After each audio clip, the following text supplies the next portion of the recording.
Oh yeah. Trauma, a bad childhood, hidden history, or a twisted fate attending your birth already shaped you. So these are a list of terrible traits, and this is something that Wyatt and I love putting in our games. We love giving traits that make you better, but also like things that make you worse, because that's what makes a fleshed out character. That's what makes it interesting.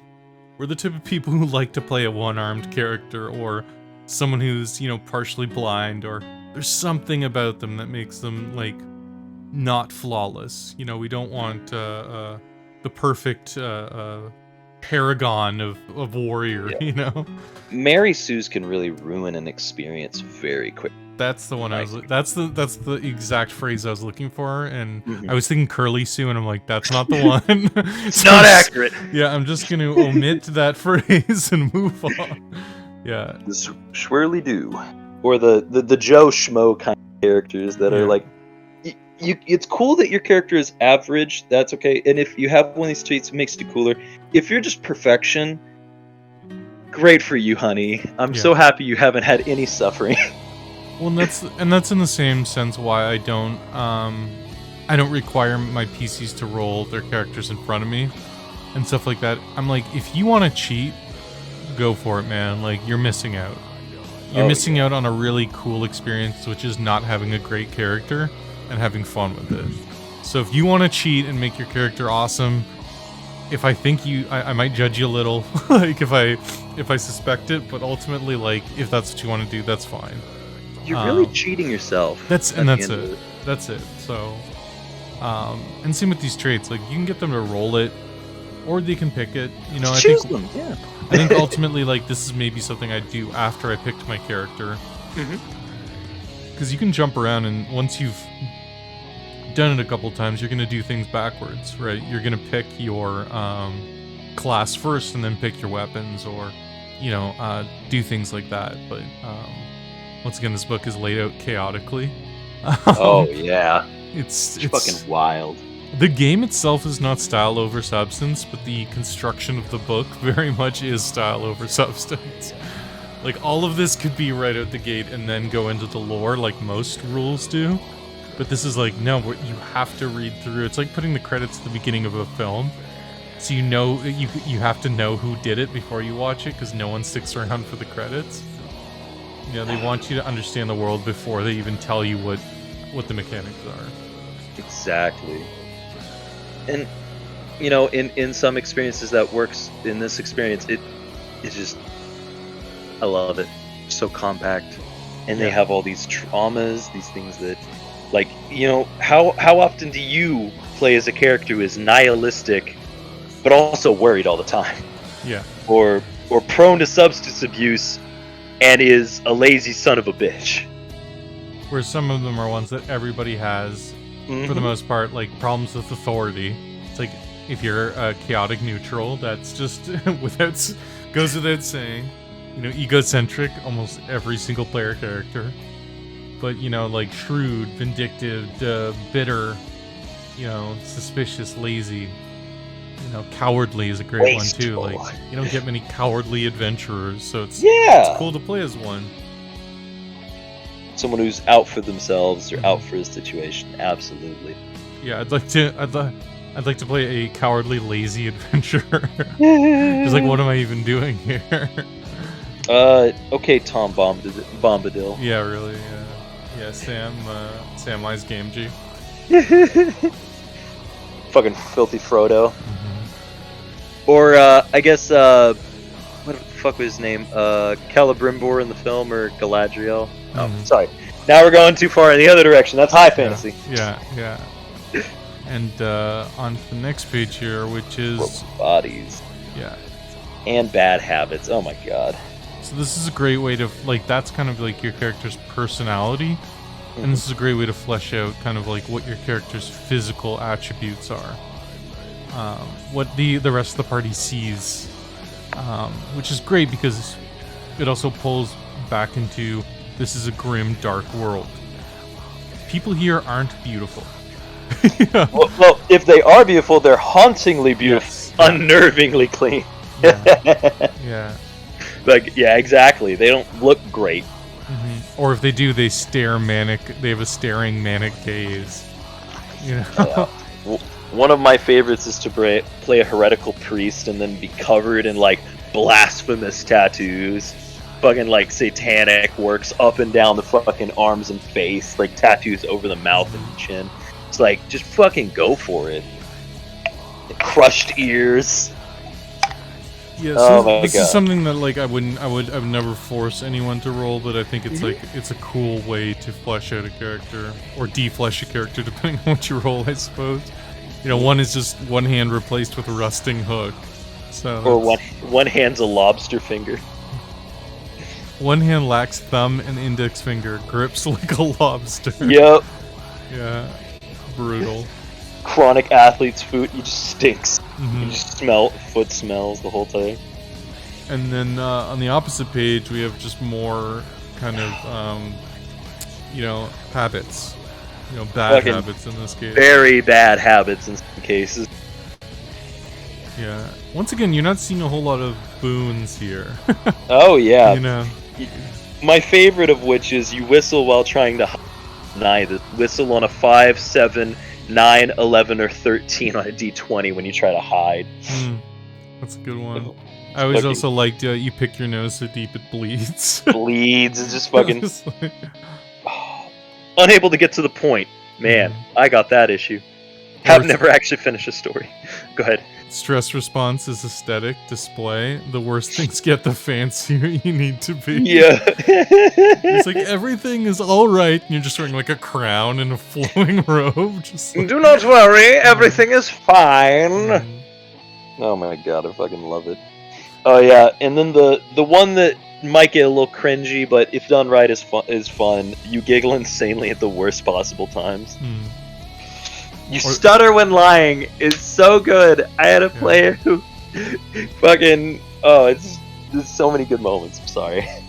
And also there's two that I love too. The insecure shit stirrer. Just the phrase insecure shit stirrer. We'll talk about whoever just left the room. And then the last one. You make jewelry from the teeth of the dead. If this can be considered as a bad habit. I love it underlined. Yeah. It's like, yes, it definitively is a bad habit. I don't know. Best friend is a skull. Carry it with you. Tell it everything. You trust no one more. These to be or not to be. That is the question. My little skull man. We're on to the next one, which is Troubling Tales. So this one is another one that can be either done for a single player or as a group, like backstory, where you as a crew, and you can start with this. I actually stab my book with a knife, just to let people know. Yeah. Like I'll send pictures sometime, but he's seen it. I actually stab the fucking. But it can give a lot of story to a group of people that gives them like a collective, like, why are you guys together? Well, you're being tracked and observed by a golem after an agreement which you know has been wiped from your mind. Yeah, instead of you all meet at a tavern. Oh yeah. It's nice to have alternate ways for people to meet and for them to have to decide that, so they can't even complain. It's like, well, you know, we're gonna roll a d20 or throw a knife if you're a crazy person at a book, and then decide. What we will give as a warning: make sure you're throwing knives in a safe environment. Yes, remember to be that they are clean. Make sure that everyone has been vacated the area, unless you don't want to. I mean, that's a you. If you're having your friend hold up this book, then you got your own problems, and we don't support that. Yeah, don't be the friend holding the book. That's the most important part. Is always be smart enough to throw the knife. Don't be the one holding the book. If you're the person that's willingly standing there getting a knife thrown at them, well, maybe you know what? I can't say that. You shouldn't be doing it. But there's some cool ones on here. Like you roll at permanent war with all corvids. No contact without some violence. You carry this thing. So think about this whole party that have this irrevertible anger towards fucking birds.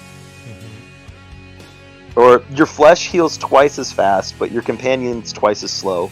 So you see many-eyed guardian angel. So like imagine like one of the players that like what I would do in that situation is like the party. I'm like, okay, choose one of you that heals twice as fast, and then the rest of you, and I have the players have to decide who is the super healer and how everyone like slows their healing. That's how you can make some entitlement. Or you can that's another thing the party can do is like the person with like 1 or 2 hit points. They're like, all right, you heal fast, motherfucker. You get to zoom it. Yeah, the person who had the terrible rolls for everything. They got nothing. They have no weapons. They're holding a femur bone, and it's just like, yeah, let's give Toby over here, like, let's give him fighting something. chance. Also, what's cool about this book is I've read this book like numerous times, but I've never noticed crawl into the green mouth, and then death is only the end of everything on the sides. Oh my god! Death is only the end. Wait, yeah, crawl into the green. I never noticed that either. How many times have you looked at this, right? So many. This is one of the books I've read more than anything. I've never noticed that. That's it. I thought it was just. I threw knives at this page and I stabbed it in my kitchen. And I didn't notice that. I thought it was a stylish, like, border design, but yeah. Selective reading, I guess. Nice catch. That's badass. Yeah, that's cool. Once again, who the fuck knows what that means? I mean, like, the death is only the end of everything makes a lot of sense, but crawl into the green mouth, it's like, that's a story beat all on its own. Yeah. Fuck, this book is insane. I love it. The next page, if we're ready to hop to it, is, as stated before, one of the best pages anything, Arcane Cataclysms and Catastrophes. Effect and italic are things the caster might not immediately realize, which I love. But if you've ever wanted a magical STD, this game has one. 2. You feel fine. It's fine. You pulsate with a magical STD. Those intimate with you will die of a plague within D4 days and rise as woeful weeping zombies to track you down in your dreams before finding you in reality. Also, what the ever-living fuck? I love in the page that's folded. It's like it's bent over the edge of the page, but a caster who rolls the same result twice explodes in screaming black fire, in which the faces of the dead are seen. D6 damage each round. Water only feeds this fire. I love that one so much. It's such a cruel thing. Once again, like, they could have so easily just, like, lined this up like a proper page. But then when you get halfway down the page in the first round number 4, it starts drifting. Yep. And then on the next one, 16 is just like, nah, we're gonna, like, who needs any sort of semblance of order here? And then 17 is just fighting for room. Yeah, and then 19 just changes its, like, you know, font completely just for no reason. Just randomly. Yeah. When it comes to Refla, the dimension of cube violet, so fucking cool just to imagine. Number 1 still the grossest. I hate it so much. Yeah. One by one, your teeth fall out. Long, brittle fingernails replace them in your gums. Your smell is horrific, and you find it hard to eat. I would just take the exploding and black fire over that fate any day. Like, I would take any of these over that. I think that's the worst. 13 could be an adventure all on its own. Yeah, you wake up, your souls have switched. Welcome to your new flesh. I do love number 3 too, how your skeleton is possessed by something that's trying to kill you. Like, you'll do anything to kill you and escape. Like, the idea that your skeleton is trying to kill your body around it is pretty amazing. So fucking sick. Yeah. Take my lips. 9 is just mean. 9 is just cruel. Sky's warp throne. A day 4 in the future, you arrive vomit time as evaporating silver bile. and a misery is fulfilled. So everybody in the party's like, "Thanks, buddy." Like, now the water is tar thanks to your shitty spellcasting. I fucking love it. Yeah. Ugh. But yeah, as you can see, there's so many of them. Mm-hmm. And up next would be the optional classes. Mm-hmm. Okay, so now we're on to the optional classes here. So these are some of the ones. Sorry, go ahead. I was just gonna say, yeah, which you can roll a d6 and randomly have, or you can just choose one. Mm-hmm. Yeah, and then on Mork Borg, they have also a couple more to choose from, which are a lot of fun. And everyone has like an advantage or disadvantage. So on the first page here, we have the Fang Deserter, which is kind of, would you say like the barbarian, the warrior, the fighter of the group? This is definitely the warrior of the crew. You could say barbarian. I see it as the culmination of it, because as you can see, you have 30 or so friends who never let you down. Your teeth. Disloyal, deranged, or simply uncontrollable. Any group that didn't boot you out left anyway. But your parliament of teeth, enormous and protruding, thick and sharp, have always been your allies. It just says straight up, you get a bite attack. Yeah. And there's a d6 worth of damage, so more than the average sidearm. So you got fucking friends in your mouth, which if you rolled a natural 1, that'd be a sad day for you. Mm-hmm. You must be close to your target. On a 1 or a 2, on a d6 chance, the enemy gets a free attack. Which can be kind of scary, but I mean, as one of my players, she put it very perfectly. So there's a negative, but I can rip someone's throat out with my teeth. Mm-hmm. And I said, yes. I mean, realistically, if you reach your mouth out to bite someone, you are exposing all of your vital organs. Like, oh yeah. So it is a risk. I said barbarian because they're illiterate. They are dingleberries. So they're incapable of understanding scrolls. If you begin with one, then re-roll, eat it, or use it as toilet paper. There you go. That is fair. They're a mixture. They're all of it and put in one, I would almost say, because they're dingle dongles, and they're fight boys. But what really sets them apart, in my opinion, are their starting equipment, which makes them. I love it. Of course, they have their starting money, and you get your starting HP. You get higher strength and agility, not so much for agility and presence, I meant to say. But you make up for it by these awesome things you can start with, like an ancient gorehound. You get this old dog that can sniff shit out, and it starts with 10 whole hit points. It's a dog that's hard to kill. Look at you, but it's old as shit. And that's what's cool about doing the optional classes is you roll your d6 for the class. And then you can roll a d6 for your background, which is your earliest memories, and then you roll a d6 for your abilities. So you can have a character in 5 minutes. It takes no time. That was one of the things that we said at the beginning. Instant character done in less than 5 minutes flat. It's so cool. So we're just gonna glaze over these, but I encourage you, if you play, to really read it out, because there's some really cool stuff, and if your party really does want to pick it out, then that's cool too, because some of these are great. The Fang Deserters, some of their abilities are the coolest in the game, I'd say. Oh fuck yeah! I find myself I love the Fang Deserter. It's the brown scimitar. The brown scimitar yeah, great. It's so fucking good. But I actually find myself having a shitload of fun. We'll get to it. But I have fun with Gutterborn Scum. This one's really fun. We'll go to it next. We're going to it next. An ill star smiled upon you at birth. Literally, you're the gut rock. You're the colloquial kind of thievy fella. Even though technically all people can be a thief. Yeah.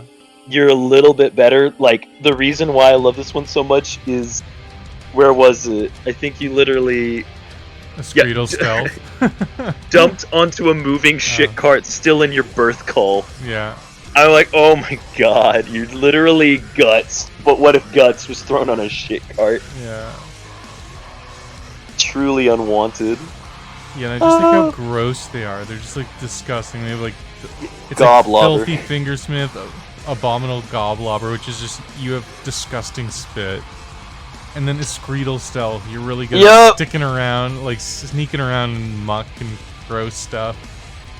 So yeah, like they're the dodgiest of the classes. They're kind of like the rogues of this world, even though everyone's rogues. Yeah, they're the gross little fucker that somehow survived. Up next, of course, is the Esoteric Hermit. If you want your more, like, mystical nerd, this is that kind of thing. Because they're high presence, low strength, it makes them really good at spellcasting. Plus, they get bonuses to stuff like, you know, arcane mysticism. But as stated before, they get to start with a D4 plus toughness health, so you're gonna be a weak little fella, but you can have some real cool magical shit.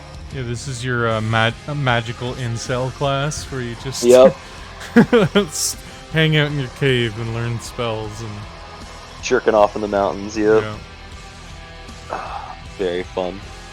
Then you get up next is the always lovable Wretched Royalty. Great. So much fun. Yeah, I know you loved this. Oh, one of my favorites.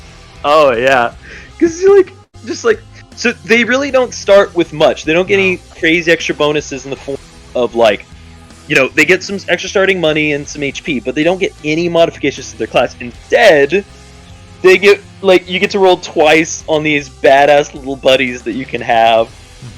Like listen.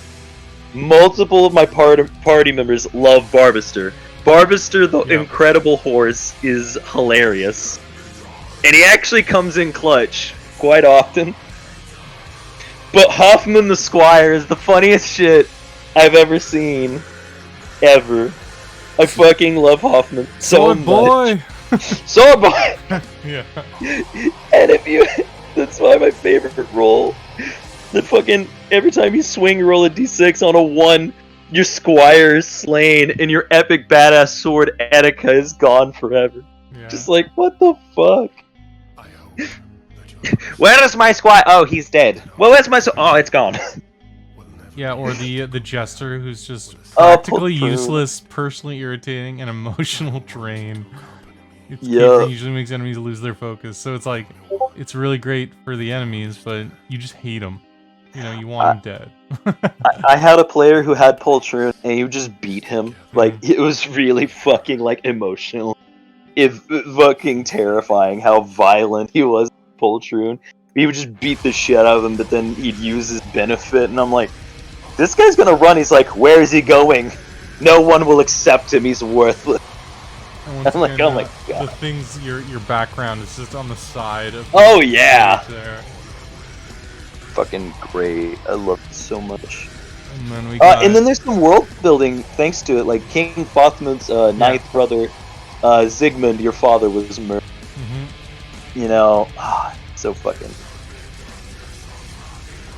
And then we got the heretical priest. My favorite class, number 1. I love being a Satan worshiper. So much fun. Being hunted by the basilisk and shit, having these fucking...